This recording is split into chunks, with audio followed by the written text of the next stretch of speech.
पुणे जिल्ह्याला अवकाळी पावसानं झोडपून काढलेलं आहे। वादळी पाऊस आणि गारपिटीमुळे कांदा बियाणं, मका, ज्वारी, बाजरी तसंच फळबागांचंही मोठं नुकसान झालं। यामुळे शेतकऱ्यांच्या हातातोंडाशी आलेला घास हिरावला गेला आहे। तत्काळ पंचनामे करून शेतकऱ्यांची मदत करा अशी देखील मागणी होती आहे।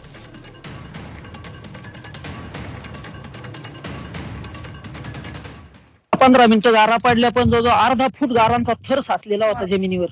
आणि कांद्याच्या पाथी राहिल्या नाही. मांडी एवढाले माजलेले कांद्याला पाथी नाही राहिल्या, का कांद्याला असे खड्डे पडलेत. आणि ह्याच परिसरातला ह्यो कांदा काढून या वावरातला आमच्या कांदा काढून या बराकीमध्ये ठेवायचा, ती बराकही पूर्ण जमीन दोस्त झाली. तर आता एक अशी महसूल खात्याकडे आणि कृषी खात्याकडे एक अशी विनंती का, शेतकऱ्यांचे लवकरात लवकर पंचनामे करून काय फुलाची पाकळी देता येईल तेवढी त्यांनी द्यावा. गेल्या वर्षी पण पंचनामे केले, पण अद्यापर्यंत कुठलाही 1 रुपयाही शेतकऱ्याला मिळालेला नाही. आणि ह्याही वर्षी असं अवकाळी पावसाने जे संकट आलेलं आहे, तर आजही जर शेतकऱ्यांचं असं झालं तर शेतकऱ्यावरती कुठली वेळ येणार आहे? आज